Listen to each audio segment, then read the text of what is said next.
Yo, what is up, Border? So yes, we will talk about that, but we'll talk about that Wednesday night. Anuj is out on vacation still, and he personally requested that we hold off on talking to Vice and Nip, so he can talk all the glory. Okay with it. Go nuts. So Anuj is the Nip fanboy, so I figured I will give him that much respect so he can finally talk about NIP being relevant again.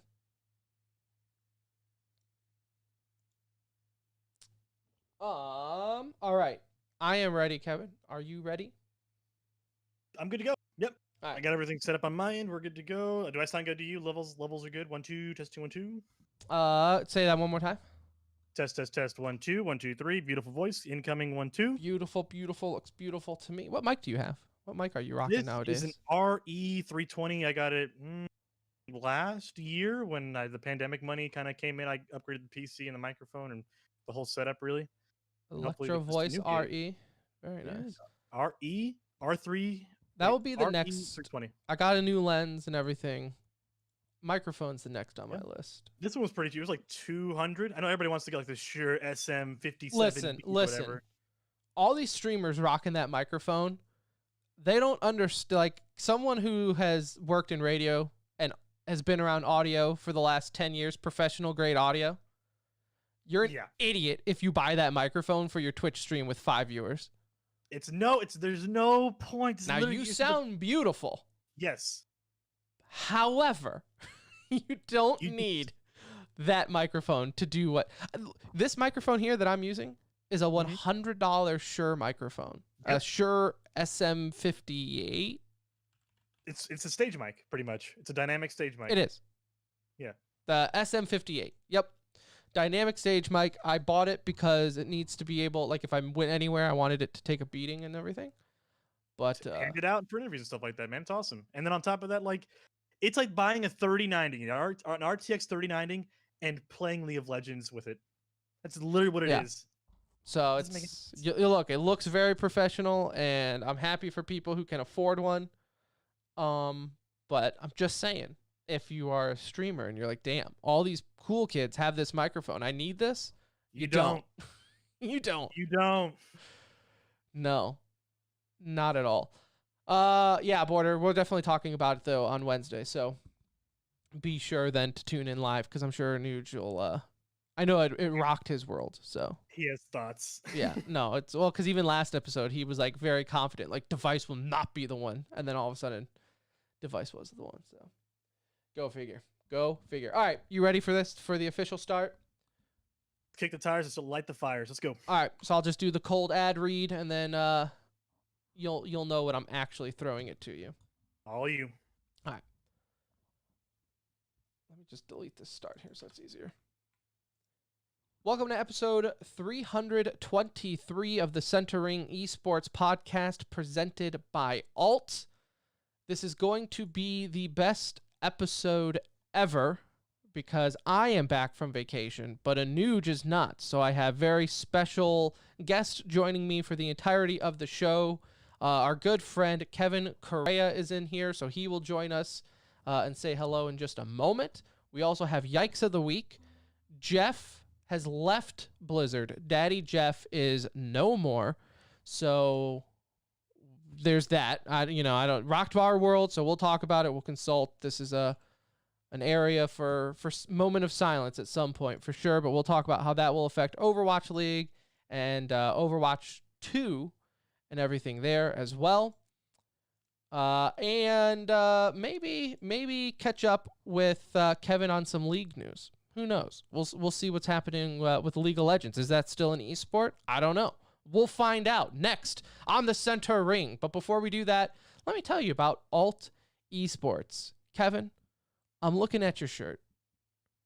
It's hideous. Oh, well, you look awful. You make me want to throw up. But luckily for you, I have the perfect solution. Alt Esports. You go to OWL2 and you can turn that shirt around and you can look hella fly, as the kids would say.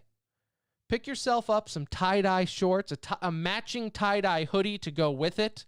The weather here in Tejas is getting warm, Kevin, and you need to look good.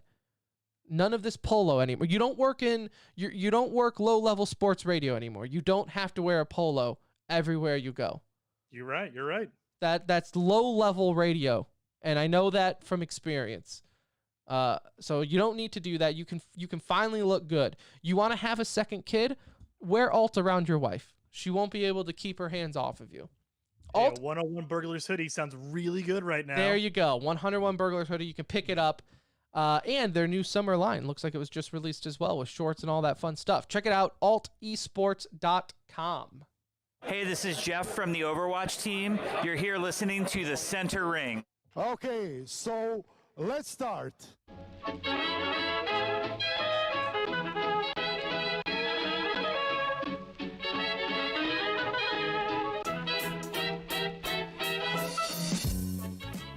Hello, everybody. Hello, and welcome back to another edition of The Center Ring, aka TCR, aka your favorite esports podcast. Episode 323, coming to you live and or pre-recorded from an undisclosed location. The date 4/25/21, the time 9:28 p.m. Central Time. Go ahead and follow us on Twitter at The Center Ring, and our website with blogs, old blogs, but good blogs, tcr.gg. You can check it out. More blogs will come eventually in our lifetime. I would like to think of them as like a solar eclipse. They don't happen very often, but when they do, they're magnificent. And that's the blog posts. So you can check that out, tcr.gg, as well as make sure you join our Discord and be a part of that conversation. But my name is Tim. Hello. I'm your captain for this journey into esports, and alongside me, occasionally, not as always, but he is my good friend and my other brown friend. It's Kevin Corea. Poppin', Timmy. How's it going, man? It's good, man. It's been a busy week for esports, and I'm ready to delve into it. It's been a hell of a week, and we have not done a show on this podcast now for 1 week because Anuj and I are such professionals. We lined up our vacations at the same exact times so where we can just conveniently miss shows. And so it's Fortunate. Yeah. Yeah, so we're professionals and we did that. So we took a week off, but boy, esports did not. You have been busy. You were Kevin of ESPN. I was. That's true. Now you have a new gig of Kevin of Esports Network. Yes, I found myself at what I like to call the Mexican Winter League of radio production. So I was out there for a bit, and then I got the call up, and I was now on the major league roster of a proper, I guess like a media site, if you will, doing a daily esports show, daily update for people who want to check it out, and doing a long form podcast as well. We got some great guests coming on, and I'll tease that later. But for now, this is Tim's show, and I don't want to railroad. No, by all means, man. I'm look, no competition with us. Let's be real. No. You should definitely listen to Esports with a Z, Esports Network. After you're done listening to TCR, I will promote that in that form of fashion. If you paid me, I would tell you to listen to it before TCR, but I don't pay you. I have standards, and I was not paid, so you are second. Well, in the meantime, I know you guys release your podcast every few days or so. Monday and Thursdays accordingly. There you go. Monday and Thursdays, listen to TCR, and in the mornings or in the late afternoons, listen to the latest episode of Esports Minute. Catch up on the big news of esports in the day. Is it really 1 minute? It's an extended minute. I'll call it that. It's like 90 seconds to Well, this last one was 2 minutes and 44 seconds. Still, though, not bad. No, it's a quick little, hey, here's what happened today. Here's Device moving on. Here's Papa Cap leaving. Here's League of Legends still becoming an esport. There you go, folks. That's an esports minute for you. Okay. All right. So everyone can check that out at, what's your Twitter? At Corea24. Yes, sir. Like Carlos Correa, the baseball player. 2-4. 2-4. Yes. Yep. So that's your personal Twitter, so everyone could check that out. I'm sure you're tweeting what you're doing. And then also Esports with a Z, Esports Network. Yep, that's right. And if you want to go to the website, esportsnetwork.com, got articles there written up, and as well as the podcast on the site, you can listen to it there. Also producer of the Gamer Hour with Puckett. Oh, I don't touch the Gamer Hour, unfortunately. Not yet. You're not going for Puckett's position? You're not no, not trying to bully out? Not trying to really get involved with Puckett's spiel right there. That's his territory. I don't want to get involved.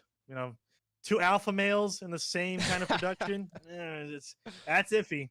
Well, he does a show from Times Square. You could do a show from my house, which is perfect. I'd rather do it from my house in Times Square. Do a show from Times Irving or whatever the Times Square's equivalent of DFW. I don't know, the stockyards in Fort Worth.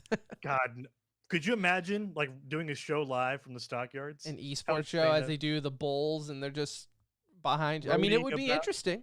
It would be interesting as far as esports go to be a rodeo right behind you, but I don't think rodeo and esports is quite there yet.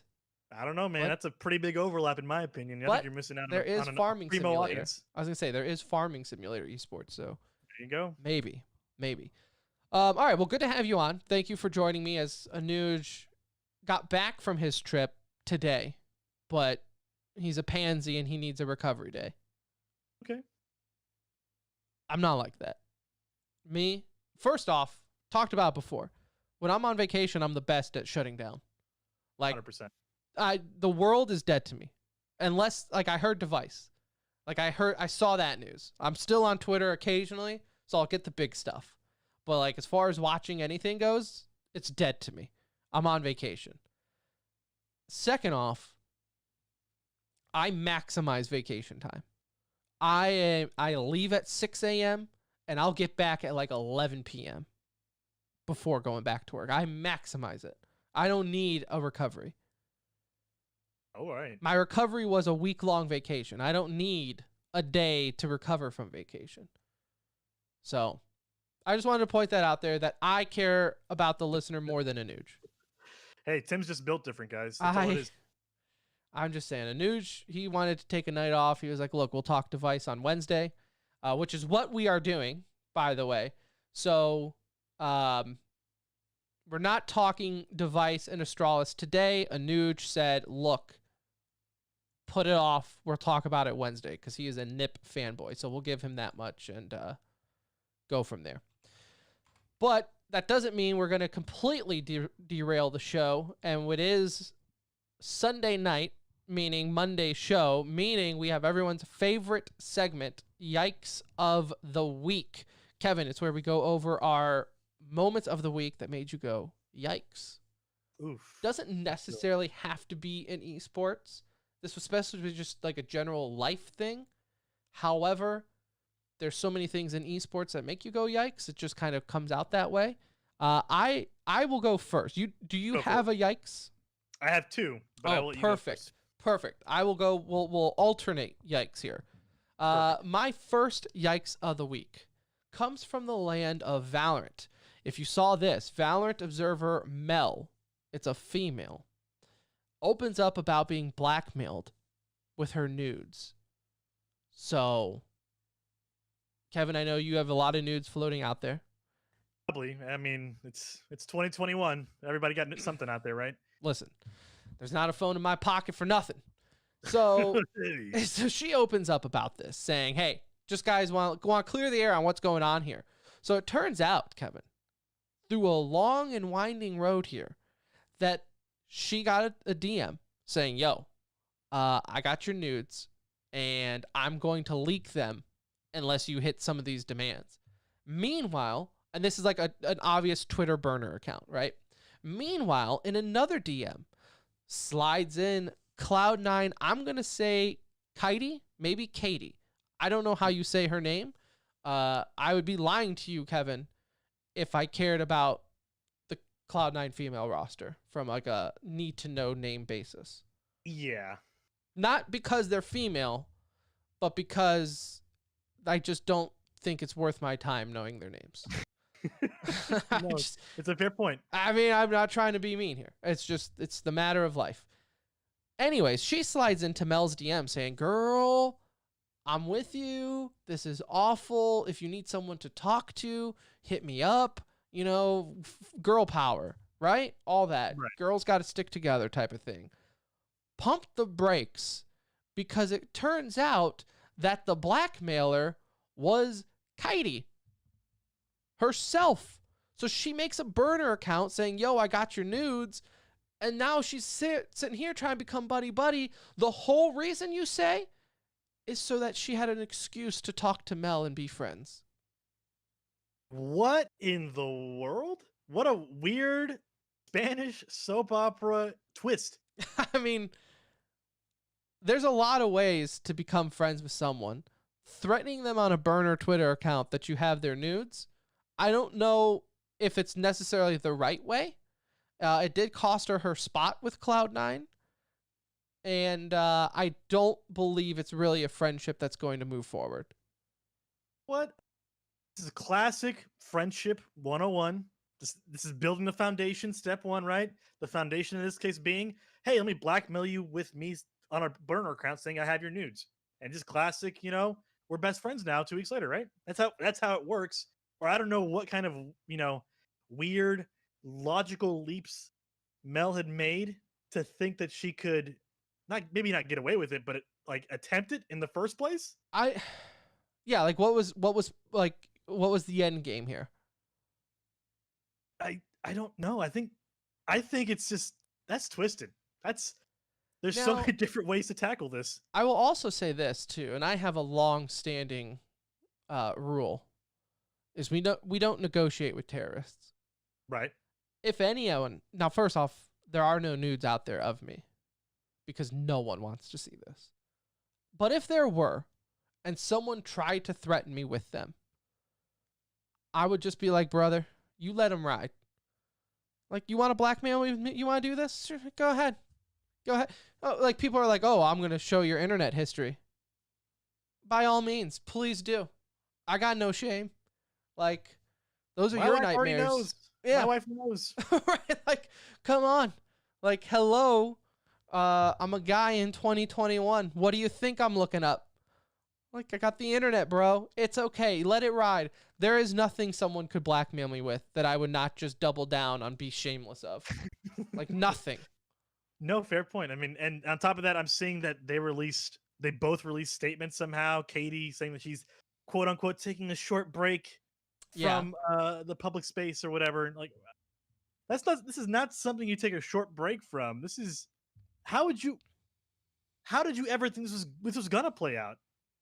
That's my thing. First off, mistakes were made when she didn't stick with her guns. If you're going to do it, you just have to stay focused and not give up. She gave up way too soon. If you wanted to be friends, that's fine. But then just fade out the burner account later on. In all honesty, it did kind of seem like a foolproof plan if she just stuck with it. So it's crazy, looking through Mel's statement, her twit longer, because everybody, you got him. It's not official to make a twit longer about it, and so of course she basically said the whole process was weird because Mel had somehow DM'd her after she got the weird DM saying that, oh well, I have somebody leak your nudes to me somehow, some way. What? This is so bizarre. Yeah, because even then she's rattling. Okay, so how did you get my nudes to begin with? Yeah. It's a wild ride. And one that you wish ended better, but no friends were made today. Kevin, what is one of your yikes of the week? Oh man, everybody these days has to have some kind of esports mobile game gimmick. Of course, Riot Games releasing TFT for mobile, then Wild Rift for mobile, Apex Legends releasing Apex Mobile for their side of things, dropping beta tests out of, I believe, India and Indonesia in these upcoming months. I am sick and tired of hearing about the newest PC port to mobile become the next big esport, right? It's PUBG and now it's Apex. Yeah, I'm tired of it. You know, it's funny because I almost put this in my yikes as well. I like League of Legends. I get on mobile. Like I played Wild Rift. It's League of Legends on mobile, but like it's not. Bad. I don't understand how Apex of all the BR games is going to work on mobile. Like Nope. it's already batshit crazy on PC with dipping and diving and sliding and jumping here and hook shot in there. I don't understand. It's a lot of mechanics. I have no idea. Like it is going to play so unlike Apex. I don't even know why you would market it the same, or even like just market it as like a completely different version of the game. I don't know. I'm fascinated, and I will try it once. I'll play one game, I promise you. But after that, I don't think so. I mean, Apex was free, right? So what exactly are they just going to try to make the same kind of business deal with this version of Apex? Like, oh, just buy our little skins and stuff like that. It'll be great. And it's just, I get that's the hot commodity nowadays. Just to kind of, it's a free game, but you got to buy all the cool cosmetic stuff, which is the Fortnite model to a T. But Apex Mobile it just seems like it's another. Some corporate PR guy was like, we need a mobile entryway into this game. Apex Mobile, let's do it. And the thing is, the issue is, because Anu just brought this up too, is like there is a huge, like even though like we're not huge mobile gamers, the market for it is huge. Not necessarily here in the States, but like in India and other countries, it's huge. So that's why they're doing it, is to capitalize on those type of markets. Because yeah, like in reality, like for us, like, even Wild Rift, I think I've played like 2 games on, and it's just my brain doesn't think to open up my phone to do something like that.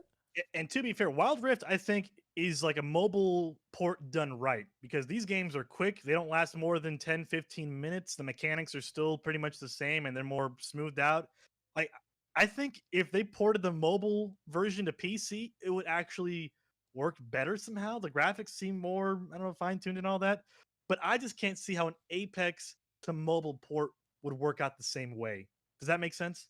I mean, like it's gonna have to be a completely different like game. Engine. Like like it's just gonna play.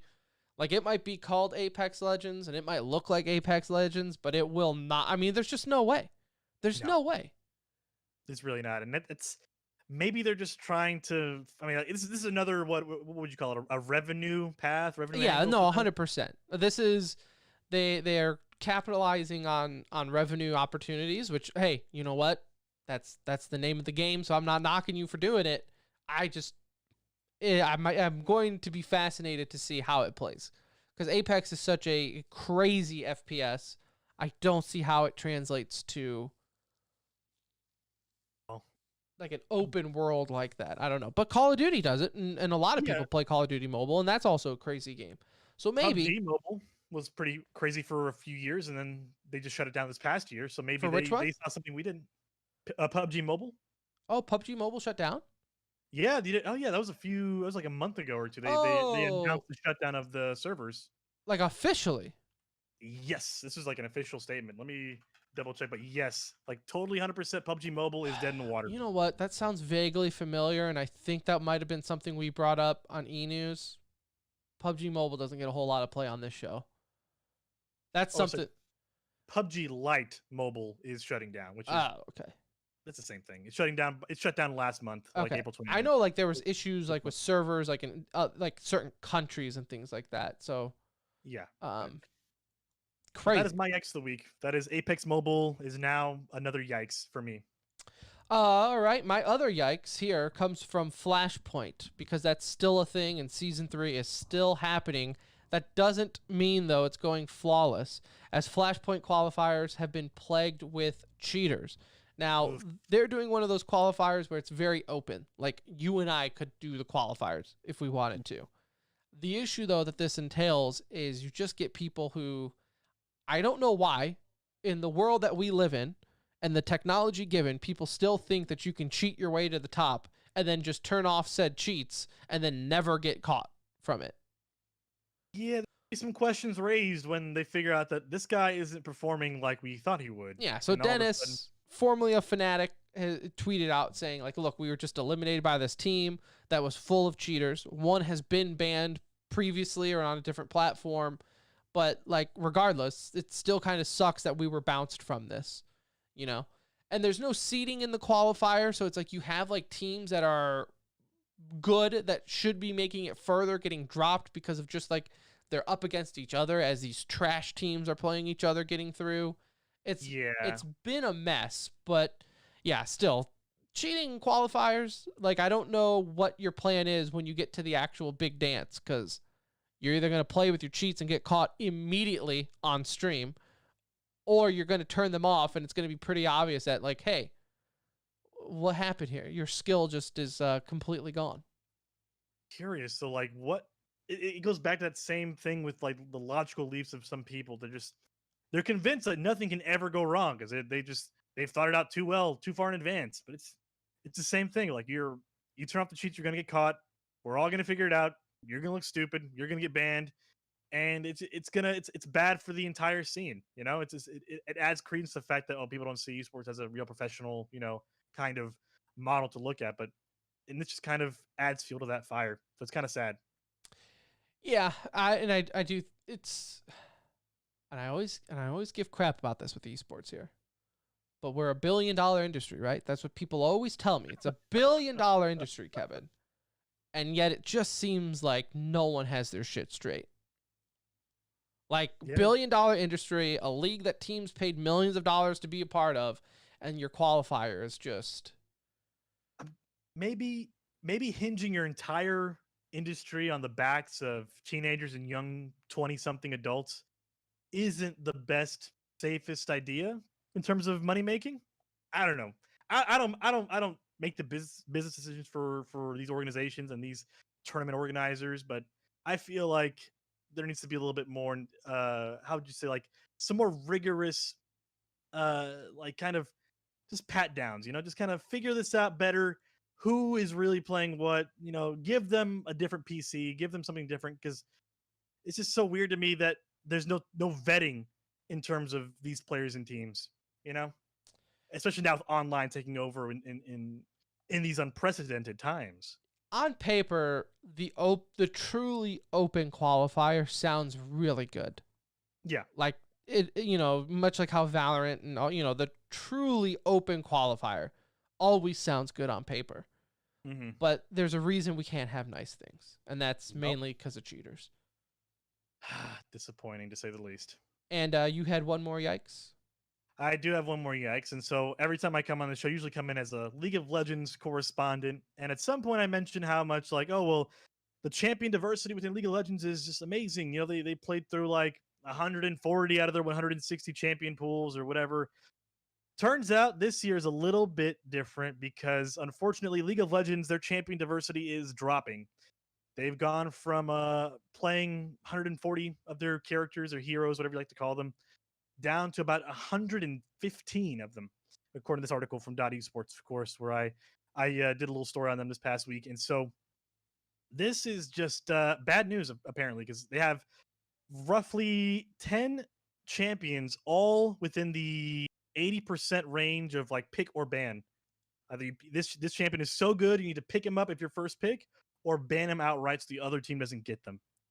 And so I'm not sure, like, if in terms of, like, Dota, I don't know if you play Dota 2 often enough to really understand like this, but it seems like something's going off with the right balanced team that they need to figure things out a little bit easier, right? Yeah, it's always interesting because we talk about it a lot with, obviously I'm not a huge MOBA guy, but I do understand there's always a lot of characters in them. And, like, even, like, I was big on Heroes of the Storm. That was always my MOBA of choice back before it, for the most part, died.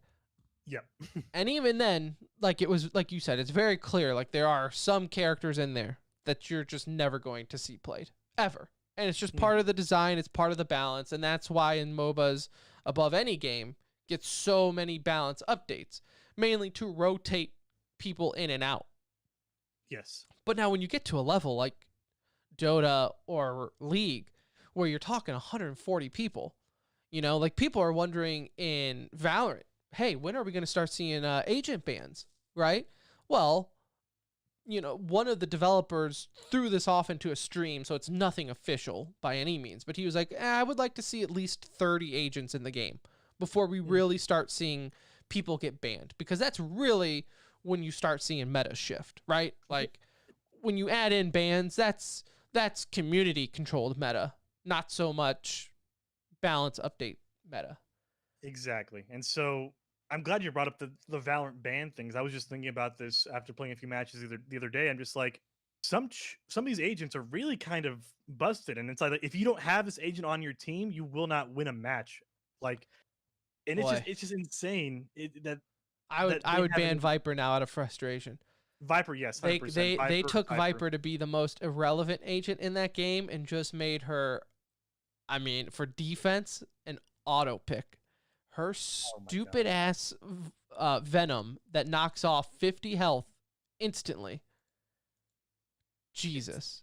It's stupid. It's stupid. And I'm sure there's other champion or agents out there that kind of have the same one shot ability where they will take you down in like a blink of an eye. But for now, we're not going to see any agent bans. I'm hoping by next season we'll see some, because I feel like they're really ramping up these agent releases. And so for professional play, I think for everybody's sake and for the sake of the meta, to start bringing on agent bans. I'm surprised.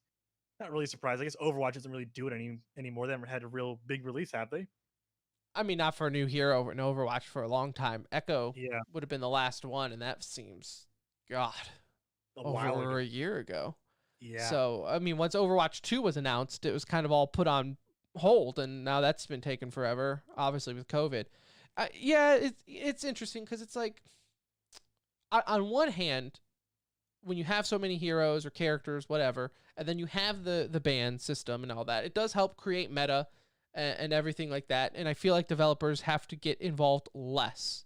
Yes. And then on the flip side, you have games like Overwatch, where the developer was so involved early on with balance updates. I mean, Blizzard controlled the meta for years, still do. You know, yeah, they had like the not necessarily the banning, but like the rotation that they did for there and stuff like that. I don't even know if they still do that, to be honest with you. Do they still do rotations? I can't speak to it. I Honestly. haven't seen, they used to make it a big deal, and now I don't see it anymore. So I assume not. I honestly don't pay that much attention to the Overwatch League other than watching the matches, but not knowing, typically it's on mute. But either way, like, I hated that. I hated when the devs were controlling the meta. To me, I'd much rather prefer seeing the pros kind of think outside the box and do bans and things like that. Now, it does suck in like your situation where it's just still that seems to be rinse and repeat of every match. Yep. And that's not good. Like, when you have 140 people to pick from, you should definitely not be seeing a rinse and repeat. You would hope that there were some cookie cutter players or characters in the game close enough, though, to match up. My dream here, Kevin, is in a game or in a future of esports, teams don't just pick the cookie cutter characters, and you pick characters that match your play style more than what the game says is good or bad. And also matches your team's play style as well. Exactly. And we see this in traditional sports, right? Some teams will play a different style of defense or offense, and, some might play, with more tight ends or a halfback or a fullback or things like that. We see this in football where teams aren't always playing the same style, a different playbook here and there. And my dream is in esports, we see that, and it's not just like, oh, well, T1 did this and they won, so this must be a good meta to work on now, so let's do this. No, I think my dream personally is to see pros cheesing the crap out of bans and stuff, because back then when League had like maybe 90 champions or so a few years back, maybe like a year back, we'll say that, right? They've been releasing champions like crazy. But there was one game where this team banned out all of this guy's champions that he played that were in meta, banned them all out. And he pulled out a pocket pick that nobody was expecting. I think it was like Urgot or something. It might have been LCS playoffs. They pulled out the amazing, like, nobody saw this coming pick. And that's what I want to see, right? Force players to play something different so the audience is entertained by it. Could you imagine nowadays if Overwatch had like a three hero ban in place, and you ban out the top 3 champion or heroes for one person, what would that force that team to do? Completely change your style. Yeah. And that's what I want to see. Yep. I would love it. I would love to see that kind of, I guess, genuine knowledge of your play style. But that's neither here nor there, though, as we still just have this monkey see, monkey do. I've always brought this up in my defense for this, too, is in Season 1 of Overwatch League, you had the Shanghai Dragons go 0-40. Season 1, this team went winless, and still to their dying breath, 0-39, they still tried doing the same meta that the best teams in the league were doing. They were still picking the same heroes that the best team was doing in the league. You are 0-39, guys. It's not working. Try to figure something else out. You have other characters and other play styles to pick from. Whether it's a slow play style or not, who cares if you're winning, right? Try something new. And that's what I never understand in esports, is when you're the worst team in a league and you're still trying to do the same meta that the top teams are doing, maybe you should be the one trying to figure out the new meta. Or hell, even just whatever works for you. Right. And so I feel like esports is still waiting for that Moneyball moment to happen, where like the one lower ranked team is just like, we got to try something different. And everybody's going to say no, but we got to do it because we have no other options to try this. Yeah. Pretty much. We don't have the skill as the top team. So stop trying to play at their skill and figure out something new. But that's a crazy concept in esports. One day, I'm sure one team will say that. But for now, we just have to live with teams trying to fit a square peg in a round hole. Cookie cutters, man. I hate it. All right. So unfortunate news came over the week, though. I was sitting on the beach, and my wife looks over and says, "Tim, why are you crying?" And I said, "It's because Daddy Jeff is no longer with Blizzard." And honestly, news that I think shocked the gaming and the esports world. And I don't think I'm overplaying that. Maybe I am. But Jeff Kaplan leaving Blizzard. He was lead game designer for Overwatch, has been with the company for years. You see him. I mean, he was our, the liner into the show. You've seen his videos. If you've played Overwatch, you've seen him. If you've watched BlizzCon, you've seen him. He has been very involved with the community and just the face of, I would say, the face of like connecting Blizzard to the community with Overwatch. Jeff has been there every step of the way. So for him to step back from Blizzard, Kevin, I know he came out with like a little statement, almost seemed like he forgot to say something, and then Blizzard was like, shit, get an intern to type something up real quick type of thing. Like, his statement wasn't really like, it was very generic. It didn't really say anything on here, which gets me to believe like Blizzard did this whole like happy-go-lucky farewell to him. And to me, it's like, okay, so Jeff is always known for making videos. He didn't do a video. He did a very weird goodbye statement on Reddit. Yep. And Blizzard is sitting here trying to make it seem like it was all okay. You're in the middle of development for your sequel to your biggest game. Or, FPS, rather, I guess I should say. Right. This does not seem normal. And it has led to speculation everywhere. You're not the first person to kind of figure out that this is a weird kind of leaving in the middle of a development cycle after a big success with Overwatch. It's not that common within the game developer circles, right? And so any production. Exactly. Right? I mean, think of a movie. When you hear a director bounce in the middle of a movie, you're like, oh God, that's not going well. And on top of that, it's not just any game developer, right? It's Papa Jeff. He's bouncing. Whoa. And all of a sudden your head starts turning like he wouldn't abandon us, would he? He wouldn't purposefully leave unless there was something else that nobody really wants to talk about.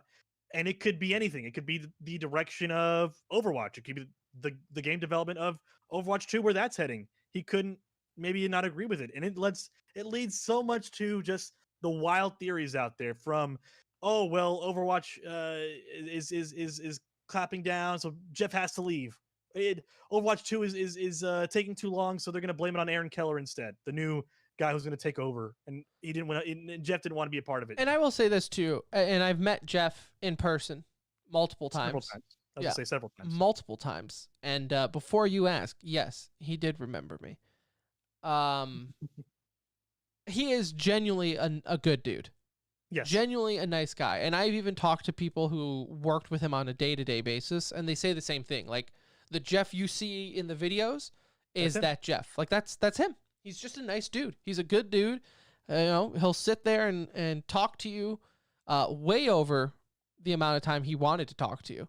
But, you know, I kind of cornered him against the window and talked to him for a good while at the Overwatch League finals in Philly. You were there. Yep. So he's he's the same person. You're right, 100%. Genuinely a good guy. I met him a couple months ago after that at BlizzCon. Still remembered me. He was like, Tim, you're my best friend. And I was like, Jeff, stop it. Stop. Not in public. So it could also just be this general direction that we're seeing Blizzard go in, where it's like we've seen a lot of these high-ranking guys who have been with Blizzard for a long time leave the company. And the guys who have left, I would say, are generally good dudes. Like, they're in it for the love of the game and for the love of the community and the fans. Where now Blizzard has turned into this a lot more what I would say corporate structure, right? They're all about the numbers. They're all about the dollar signs. They're all about Call of Duty. Like, let's be real. Blizzard, Activision, it's the Warzone is their thing now, right? What content can we pump out for Warzone? And maybe that kind of rubbed Jeff the wrong way. Maybe he brought up something and kept bringing up something in meetings saying, guys, we got to do a little more here. We're behind schedule. I think in today's climate, you get a pass on that. I think more often than not, just with COVID, right? I don't know how long that pass goes for, but I still feel like you can kind of use that as an excuse a little bit. You could probably get away with it, right? I will say you can use that as an excuse. What you can't use as an excuse anymore, though, is not updating people on the development of it. Yes. And it's weird because in that same press release, they tease word for word, we expect to drop more Overwatch 2 like news in the coming months. But it's just like we haven't seen anything for a good long while. Yeah, like in the coming months. What does that mean? 2 months, 3 months, in a week? Like, what does that even mean? You're already going off of like a super delayed thing. And I don't... You weren't at BlizzCon, were you? Did you go to BlizzCon? No, I did not go. We played Overwatch 2. We played the demo there. It's not like they're not reinventing the wheel. Like, and I get it. There's a lot more going into it than what it looks like. I'm sure from like just moving the game over to an engine and upgrading everything with it. But they're not reinventing the wheel here. You could be giving more updates. Like, you could be at least saying, guys, this is what we're working on. Oh, this was delayed because of this COVID thing. Or, the artist here got COVID, so that delayed it. Or this person in the building got COVID, so this had to delay it. Like, whatever, right? Look, even if that's not the case, you're living at a time in life where it's the easiest thing to lie about and use as an excuse, if anything. 100%. Yep. Like, at this point, Blizzard, just lie to us. I would rather be lied to and said, yeah, we're still working on it, it's just taking a while, than not hearing anything at all.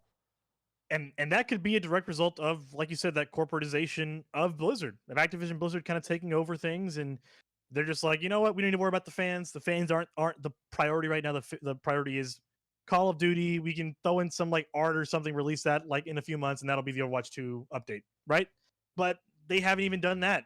They haven't done anything at all for people who love Overwatch.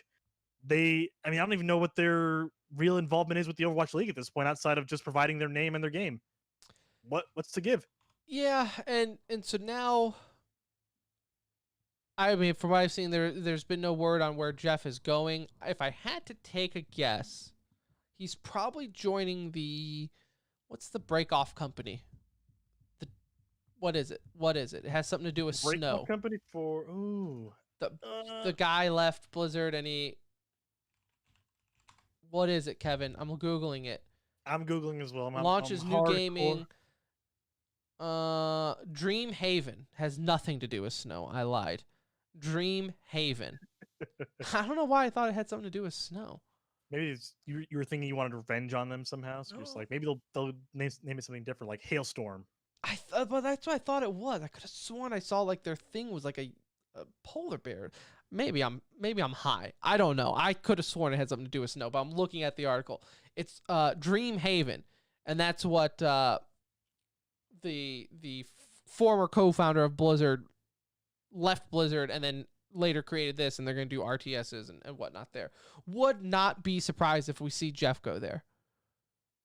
It seems like it's a small little startup game company.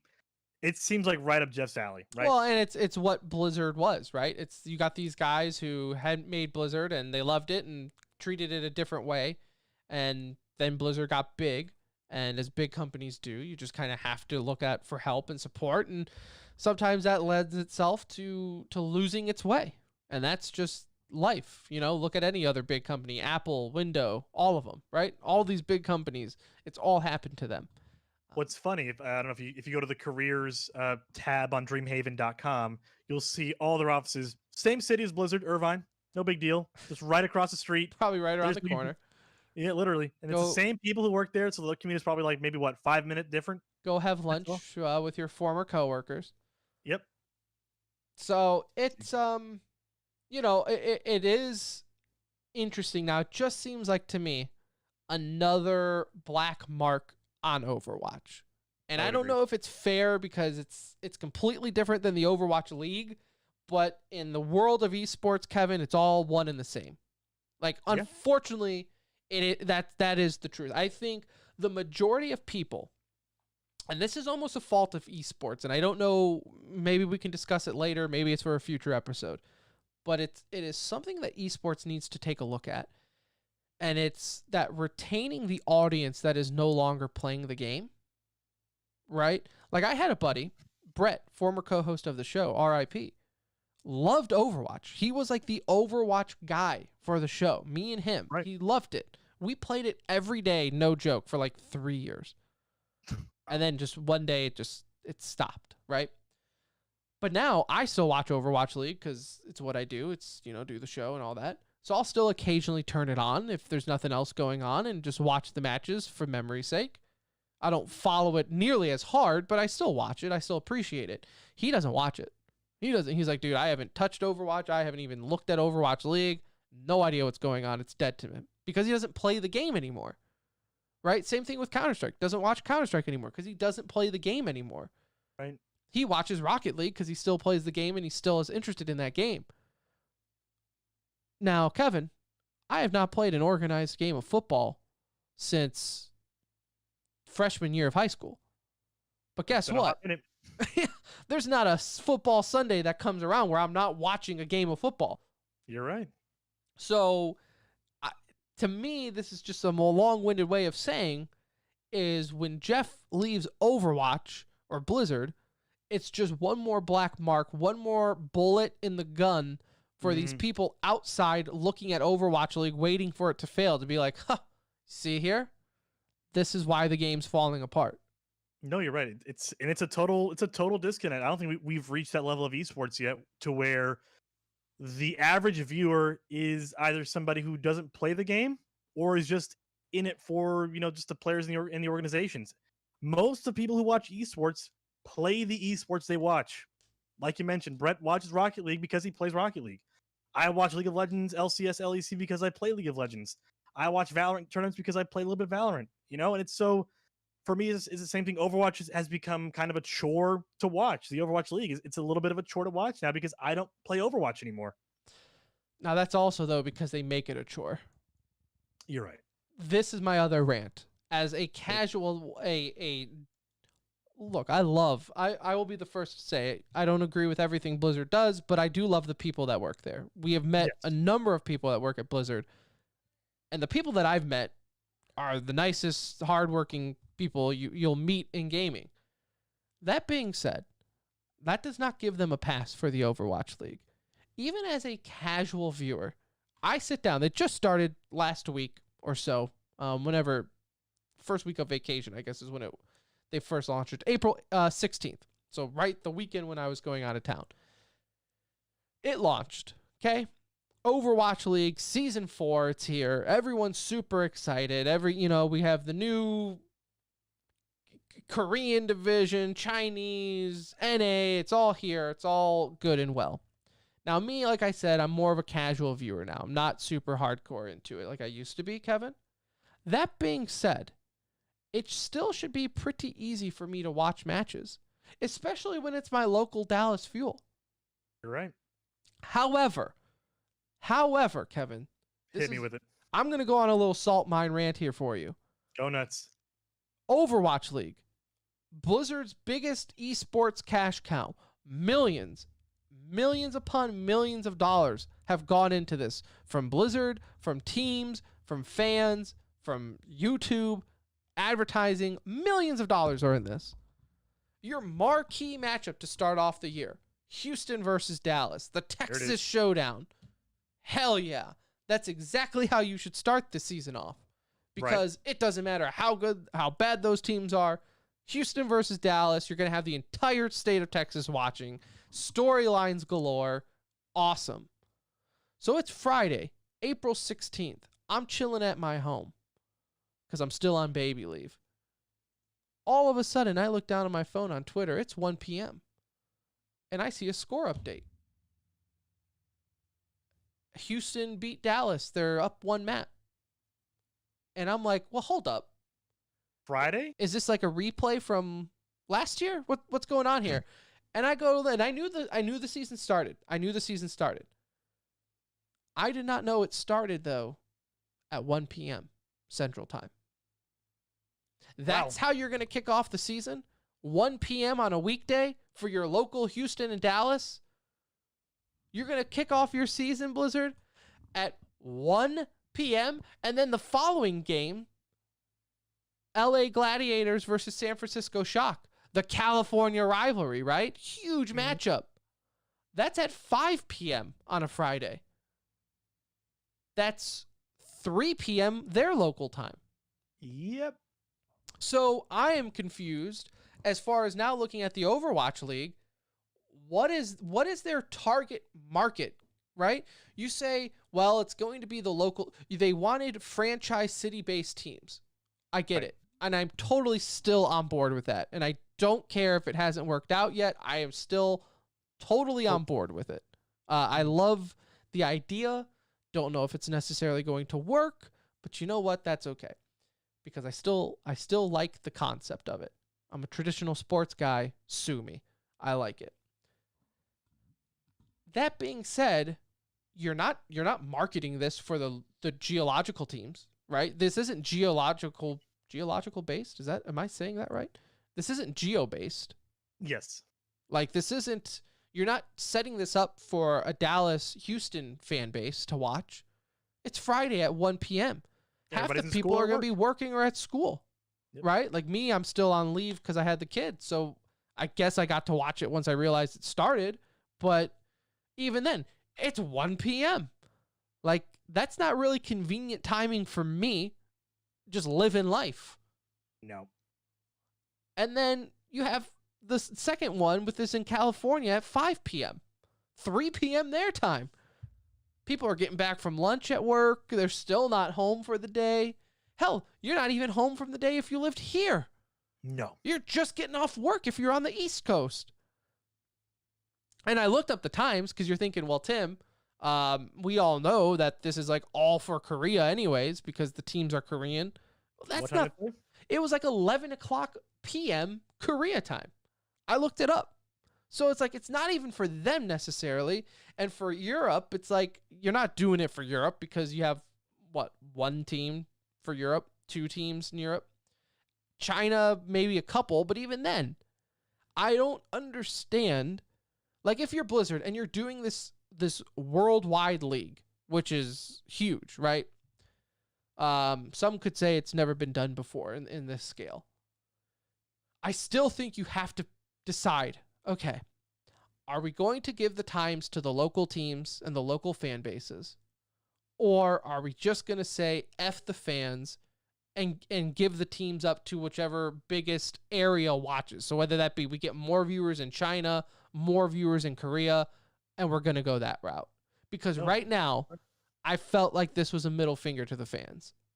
100%. You're right on. Dead on every point. Because my question was, oh, maybe they did it in the middle of the day because a lot of these local cable networks, they run, like Judge Judy or something throughout the middle of a day.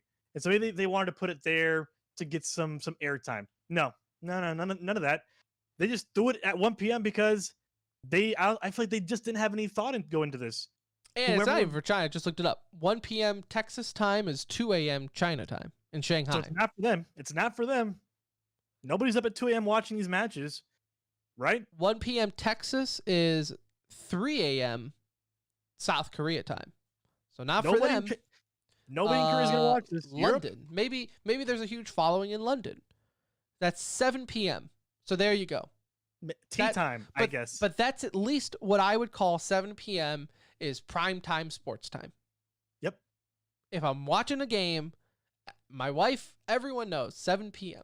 That's when local sports start. That's when Sunday night football typically starts. That is your everyone is home from work, typically are having dinner or getting set to sit down for the night and watch a game. And if you're Blizzard and you're the Overwatch League and you're trying to set up a marquee matchup that you're selling, Houston versus Dallas, the Texas Showdown, and you're starting it at 1 p.m. local time, who is making the decisions at Blizzard, and how do they not know the most basic format of sports storytelling? Yep. Like, this is storytelling 101 when it comes to sports media. And you're putting it at 1 p.m. local time. Mm-hmm. I don't understand. And it's like, it's like if you want to say, well, Europe, if these teams are full of Europeans, sure, maybe I could get with that. But you know what's also full of Europeans? NBA teams. They're still starting at 7 local time. So, Dallas Mavs never started at 1 p.m. just to get Germany to watch because of Dirk. Right. Like, I don't understand who they're trying to appeal to right now with their schedules. And that's even going forward.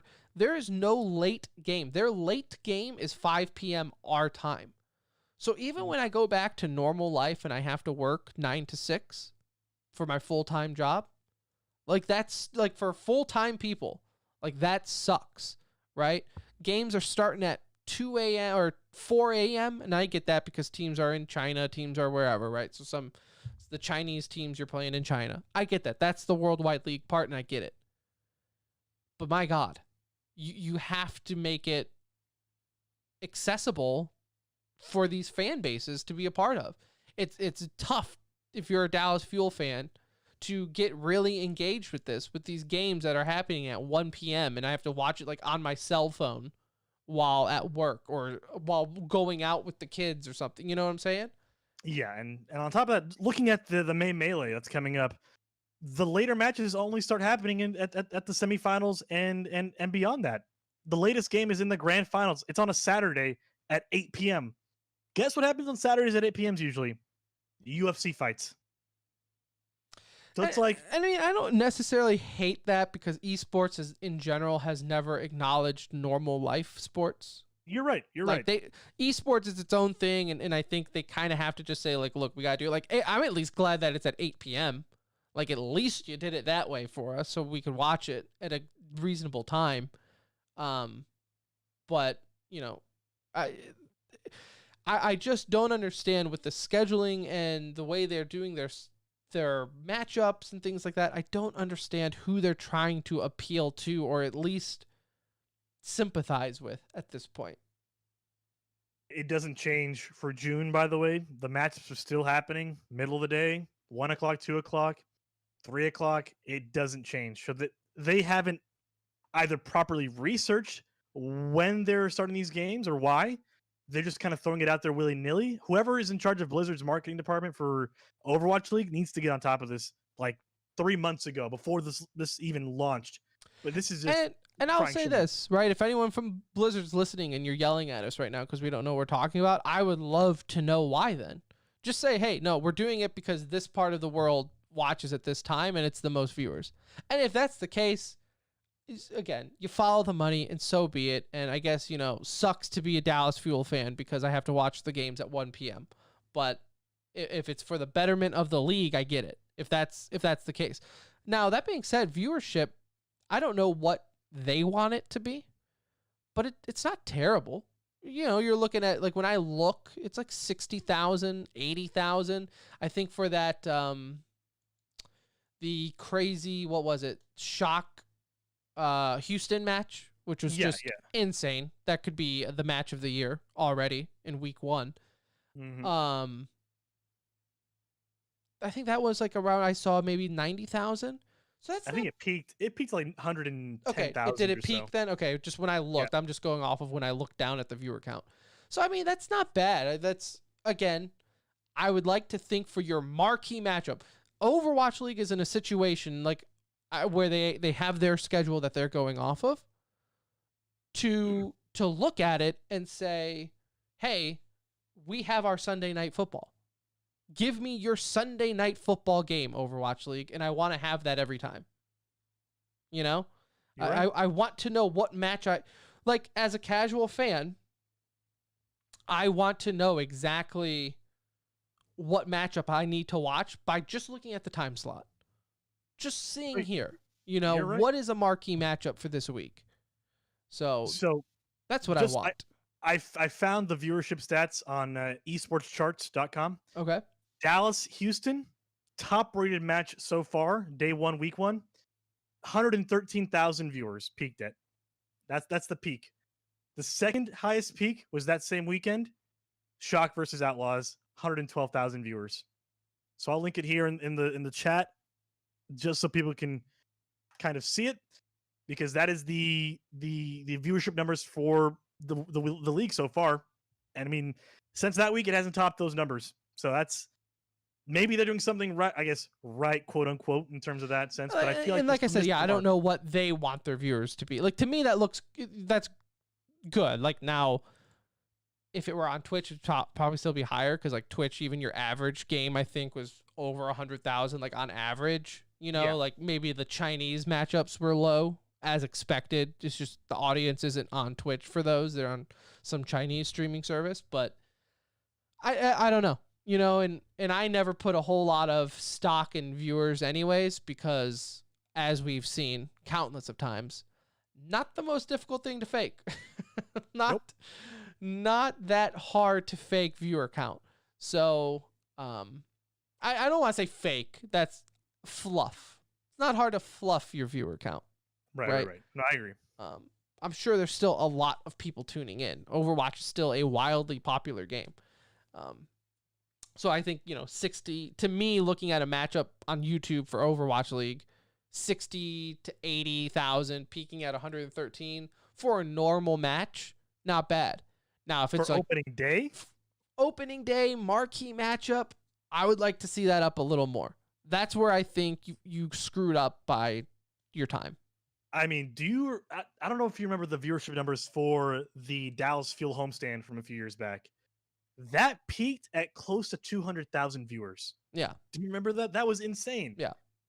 So they can do much better than half of that number for online matches. Right. And that's where I think it does. Those numbers don't mean as much, right? On average, if it's your throwaway match, sure, that's not bad. But again,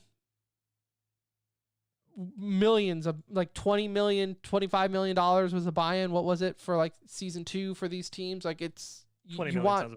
You want it better, and you just want better from the league to start providing that. So don't forget, for that Fuel homestand, there was a power outage, like, that delayed it for almost an hour. So this is 200,000 after it's been delayed for an hour already. Yep. So that should speak volumes for the viewership numbers we see right now. That even though they look okay, look average, still they should need a little bit more than what they're putting out right now. Kevin, I have breaking news here.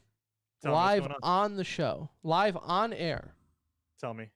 I am getting a message from what I believe to be a porn spam bot on Discord. Or this girl named Ashley really needs my help right now. Well, seems like you should probably say that till after the show, Tim. It seems like a after show matter. Honestly. I mean, maybe she needs my help really bad right now. I've actually never gotten spam on Discord before, like, as a direct message. I didn't even know that was possible. Oh yeah.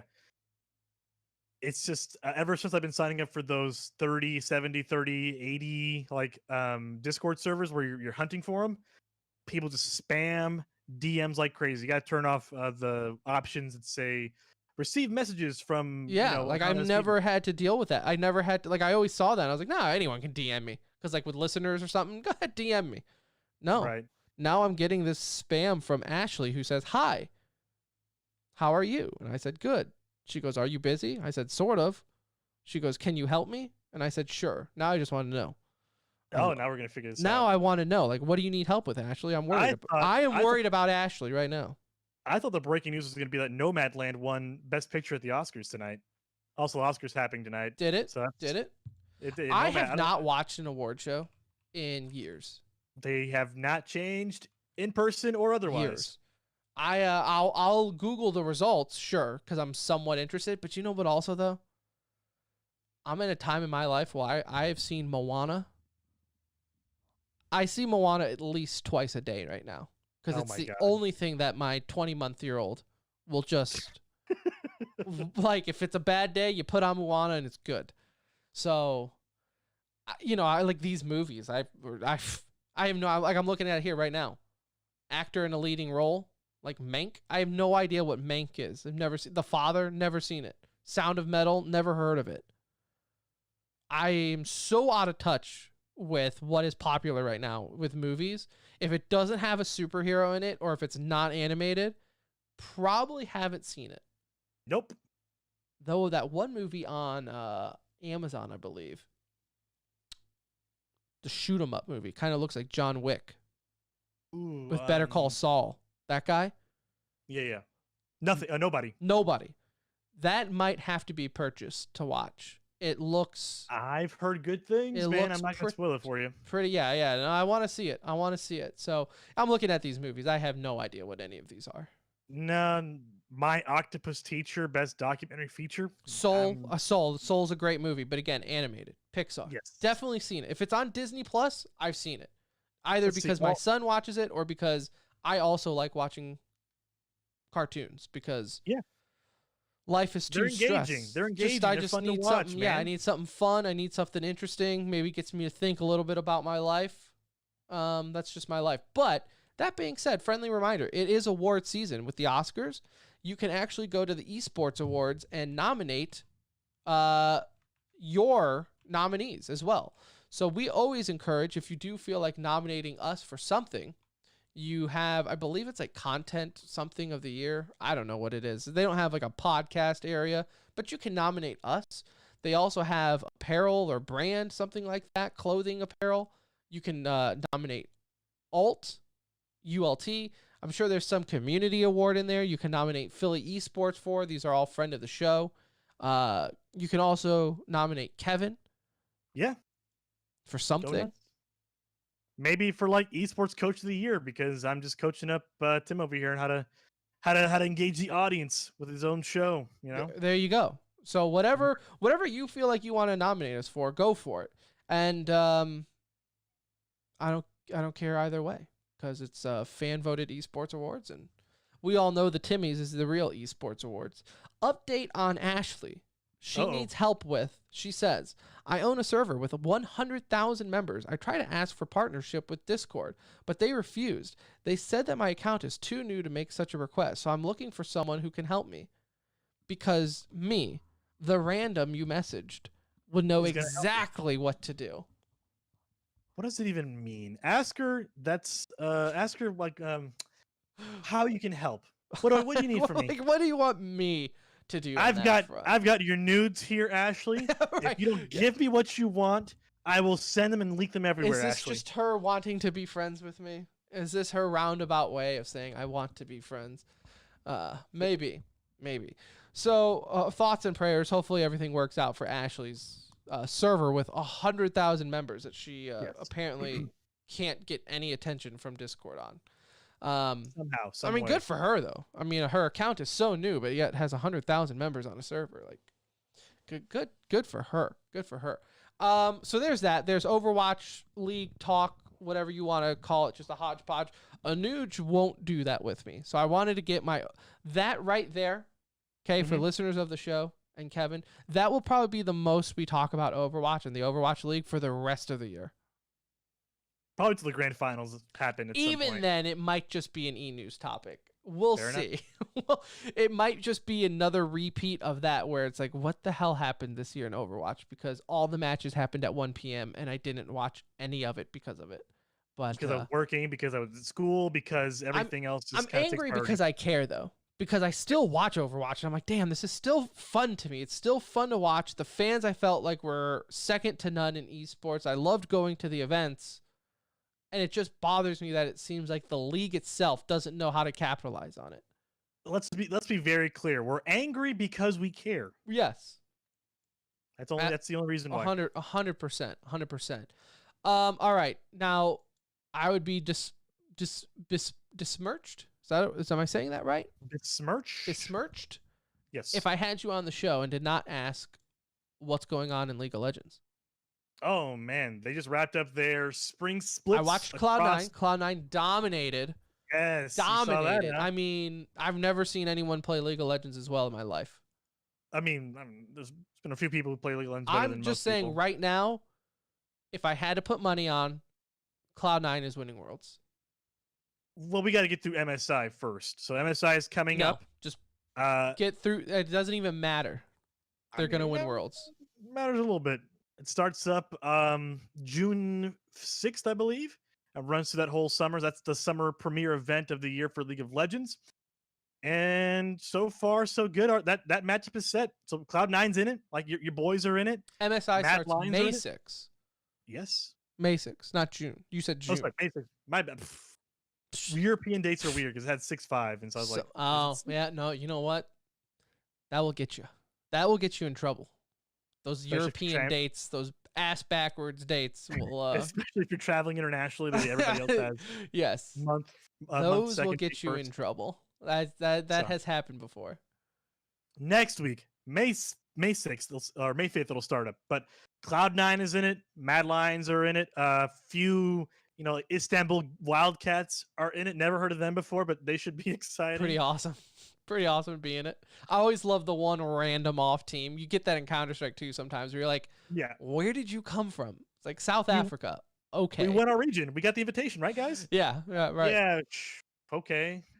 Yeah, but Istanbul is in it. I guess, is that Brazil? Yeah, Pain Gaming. I have no idea what this other team. Pentanet.gg. Gillette Infinity Esports from Europe is in this, I guess. No, this is South America. I have no idea who some of these teams are. But Cloud9 is top tier. So let me ask you this then. Because I see Cloud9 on Twitter, and obviously they won this, and they make a big deal about it. They're selling T-shirts for winning. Their I guess LCS summer or spring. Is it the spring split, right? Yeah. And now they have to get through mid-season invitational, the MSI. Yes. Me being the traditional sports guy, I don't like raising banners for winning divisions. You're right. Is this them raising the banner for winning divisions? I feel like just winning the spring split isn't T-shirt worthy. Let's be very clear. Winning a split in general is still very hard. Not as hard as winning an international event. If the Rangers won their division, AL West division, they'd raise a banner and we'd be like, yeah, cool, I guess, right? I don't like it. They do it though. They do it. So we don't have to like it, but traditional sports has already set the precedent for it, and so we kind of have to give them some leeway because you have to celebrate the small victories in a scene like League of Legends where the talent is so diverse and so far-ranging that like any little victory like that will just elevate your organization, your team. Because you win a split, whoa, all of a sudden you're the team to beat next split. And to be clear, LEC, Mad Lions was not one of those old guard teams. They were like a brand new team last year. Coming into this season, nobody had high expectations for them. And so then they won LEC, and all of a sudden, they're the guys to beat for next season. Them and Rogue and out of Europe, we got to beat those guys. G2, Fnatic, what are you guys doing? You're slacking. And so for a split, I'd say, raise those banners. But don't raise those banners as high as an international victory or more. All right, fair. I will say you can raise your banner. I don't t-shirts a much. Yeah, we do it all sports. I know. I'm just saying. You tell me. I don't every need division champion out there has a T-shirt. I don't need the DVD commentary on how they won the spring split. That is where I draw the DVD commentary is where I will draw the line. Like, I don't care if you won divisions, okay? Like, I gotta wait for championships, okay? Even if you want to give, and I will acknowledge too, like, it is different for like NA, right? Like, Yes. if NA wins an international event, like that's Oh my a God. big deal. That's like if Cloud9 or if just any NA team goes on to win MSI, that's our worlds pretty much. Let me make it very clear. If Cloud9 wins MSI this year, I will literally spend not even close to $500 on their merchandise, buying multiple T-shirts. They not will. just for me, but one for Tim as well. They will win. I making told that you bet here. they're gonna win MSI. They're sweeping the year. They're sweeping the year. They're winning MSI and Worlds at the end of the year. Easy. I don't know. I watched the split. I know what I saw. I'm very confident in that pick. It's the TCR Fair lock point. of the year for League of Legends. Fair point. I had a listener message me before the split matchup between Liquid, and they're like, "So who do you think's gonna win?" I'm like, "Buddy, I didn't know the game was going on, but give me Cloud9." I'm like, you telling me that this match is happening is the first time I've heard of it, so I'm gonna go. Yeah, just give me Cloud9. Let me be a homer here, and I'm gonna pick Cloud9. That's just the way it works. When in doubt, pick Cloud9. Can't bet against a C9, can you? No, I cannot. It's not in my blood. Not in my blood. So perfect. All right. Well, good to hear. Some League of Legends. Good to see that. May 6th is the MSI. I will watch it. Maybe. I would say wait until like the week of the 20th and then watch those finals there. Okay, yeah. Like Yeah. I don't need to watch Istanbul Wildcats versus No. Pentenet.gg. Unless it's some crazy upset like they're going to beat Royal Never Give Up. Nah. I wouldn't even catch that game. That's the dumbest name I've ever heard, by the way. Istanbul Gaming or Pentanet Royal whatever. Never Give Up. Oh yeah, I mean it's Chinese. You know they always do weird. That's weird the naming dumbest scheme. name I've heard for a team org. Like that's right up there with Extra Salt. Yeah, or no org. Every time some free agent squad teams up, no org. We're no that's org. advertising. Yeah, let them know. Like, look, guys, we are available. Fair enough. Fair enough. It's like the Oh man, but like yeah, the names for some of these players: Shadow, Sereno, Steak, Green Tea, Heart. They're just English words. they slap on as for player names. They're English words. We know them. I like it. I like it a lot. So MSI starts up here. Maybe we'll have you on then sometime during that event. Yeah. To talk about Cloud9's victory and things like that. I'll wear my Cloud9 jersey. I do have it. I have Oh my plenty. gosh. I have plenty of Cloud9 jerseys and shirts, and I got enough to last me a while here. For the whole year, I could wear something new. Every day for a weekday, just wear a different Cloud9 jersey. I'm for a almost show. there. I'm almost there. All right, let's get into some e-news to wrap up the show. But before we do that, e-news is brought to you by Philly Esports. They host monthly events, for now online. I'm sure going back to in-person once they can. But that being said, take advantage of it now because you do not have to be in Philly to enjoy Philly Esports. Their April event just happened a week ago. So you, hopefully if you played that, congratulations if you won anything, because you do win cold hard cash with Philly Esports. Cool thing about them too, though, is that they treat you like a pro. You can feel like a pro for a day. They'll do player interviews in person. They'll have photographers there. They're always looking for volunteers and sometimes even paid positions. So always check them out, phillyesports.net. All right. Getting to e-news, some CSGO news. Valve adjusted their player ban rules. Guys like Jampy Yes. can now play again. Power Boys cannot. So Yeah, that's the name of the game, though, right? Honestly, I'm glad to see the change. I feel like players who deserve to be at the top should play at the top, right? Even if they've been banned for a bit, give them their punishment, their suspension, let them play, right? yeah, I don't like permanent indefinite punishment.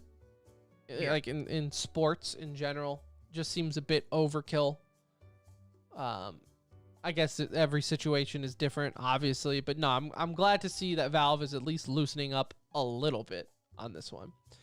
And there's like, you can look it up. There's like, if it's done within like the last 5 years or what, it's all different for however they ruled it. But just need to know that they've loosened up a little bit. Also, the big news that we are holding off until next episode, so Anuj can be here to discuss. Device to NIP, no longer with Astralis as he was bought out. Reports of upwards to $1 million. So, top 5 player leaving a top team in the world to join NIP. Insane. Shocking. Insane. Shocking. Obviously, we'll talk about that though next time because there's a lot to dissect. Delve into. Yeah, Yep. a lot to talk about that. Also, you will get people in the community saying, I told you this whole experiment with Astralis isn't going to work. They were only number 1 in the world for 3 years. Which I have seen that on Twitter. Like, people like Thorn are like, ha! See me, guys? I'm so smart. It's like, Thorn, they were like number 1 for longer than anyone. I think it worked out for them. Thorin has just such a hate boner for anything Astralis or Fnatic in any like esport. I So wish it's I lived in his world though, where you're just never wrong, ever. I get it. It's great to live off your own high horse. Like, It's come on, man. it's impressive how he can always twist it around to where he was right, and I mean I'm not even upset about it. It's I get it. Look, he is the Skip Bayless of esports. That is for damn sure. God damn. He is. It's such an apt description. I hate it so much. Yeah, no, he is the Skip Bayless of it though. Like word, like to a T. If you know who Skip Bayless is in traditional sports, it is. He is never wrong. He is always right, and it's honestly impressive how they can just twist their words later on to make it seem like, yeah, no, see guys, I was right all along. I never said Astralis wasn't a top 1 team. I only questioned it. Right? Yeah. Right. I never said Flashpoint was the best league to be a part of. I just said ESL was definitely not my first pick.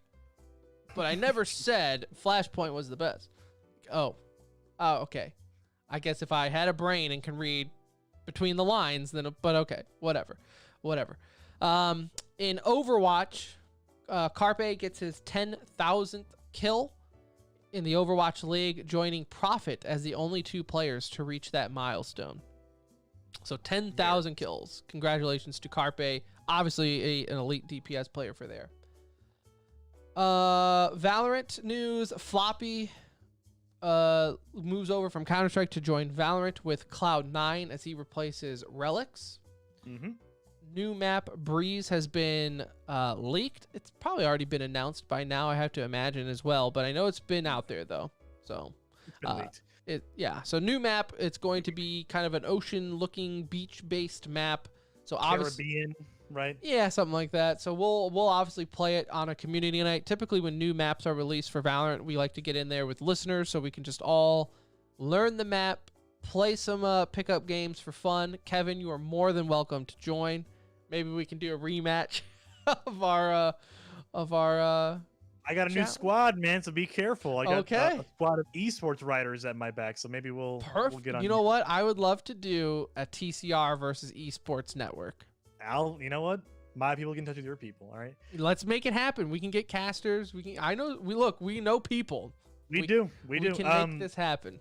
I was gonna say I would love to get my ass beat one more time while playing the Pirates of the Caribbean theme song this time on that Breeze map. And at least there's more maps this time around. Yeah. Before we did, it was a best maps. best of 3 with 3 maps. It was like, okay. So Yeah, no, let's do it. I'm totally down to do an esports network versus whatever, and we can claim it's for work, right? Oh my! It's a tax write-off. There you go. Perfect. I can buy a new keyboard and break it, and then I can just write that off. Easy peasy. Yep. And G2 looking at a mass roster revamp. Feels bad for Mixwell. Hopefully I don't know. I always feel bad for Mixwell. I always feel like he gets the short end of the stick, even with Counter-Strike days and moving into Valorant. So hopefully, the G2 roster in Valorant is, to me, I don't understand the downfall of it. Like, it was like the number one team, arguably in the world for a while there, and then it's just, I feel like almost maybe a bit of over tweaking, over management with it, and it's kind of just now we're at a mass revamp. Like, I don't know how we went from number one in the world to a mass revamp, but here we are. In Call of Duty, talk about a revamp. Talk about another big move here. Dallas Empire has decided to bench Hook. Thoughts. I have thoughts, but I know you in the news. You're gonna get into it next week. No, I feel free. I don't know how often. The device move might be the entire episode. I figured that, but it might be the entire episode. I am just so curious to what went on behind closed doors, because as far as I know, Hook was top of his game in stage 1. Stage 2 a little bit less so, but still, like, you don't bench a player who literally had the KDA of an MVP candidate going out of stage 1 unless there's a really good reason. So I'm just super curious if that reason was good enough to bench Hook over Fellow. That's all I'm saying. Now, there are rumors flying around that it was more of a locker room thing than a skill thing. Like, it's just Hook's mental game was not there. Like, he just wasn't in the right spot as far as competition-wise go. If that's the case, I don't think they're going to come out and say that, right? Like, what team says, like, well, the guy's a mental mess. Like, we got to get rid of him. It's shocking to me that the defending champion of the league is going to drop one of their star rookies, right? Like, last year, he was one of the candidates for Rookie of the Year, right? Yep. So to all of a sudden now bench him like this when you're still second in the league. It's not even, like, Dallas is not even having a bad year. I don't think anyone was expecting a roster change. It just came out of left field. And now you bench him. If it is something to do with the locker room and his attitude, then that's it. Like, there's no getting around it, and you can't really argue it, right? Like, doesn't matter how good he is if it's just bringing negativity into the team. No, you're dead on. But damn, I saw that and I was just that and Device. It was just like back-to-back days. It was like, I can't handle this. Like, this is just too much right now. In other FPS news, congratulations to Liquid Rafa as he has won his 3rd straight Quake Pro League finals. 3 in a row. The dude is insane. I watched this. The guy, first off, gives middle-aged gamers all hope out there. He's got to be in his 30s, 40s? I think he's, let me look it up here. I actually had the note written down on how old he is. Uno momento, por favor. It's just crazy to me that he's still kicking it this late into the game. He is 32 years old. That's pretty late for esports. Yeah, of course. His career's over spanning of 14 years, and in Quake, nonetheless, right? Like, it's not even like a top tier game. Oh, no offense to Quake people. I understand you arena shooter fans are nuts. I'm there with you. I love Quake. Still play it, but it ain't what it used to be. Okay. So for him to be committed to Quake that long and at a high skill level, I wonder if the thoughts ever crossed his mind. Like, maybe I should just play something else. But who knows? It's working for him at least. So 3 in a row, insane.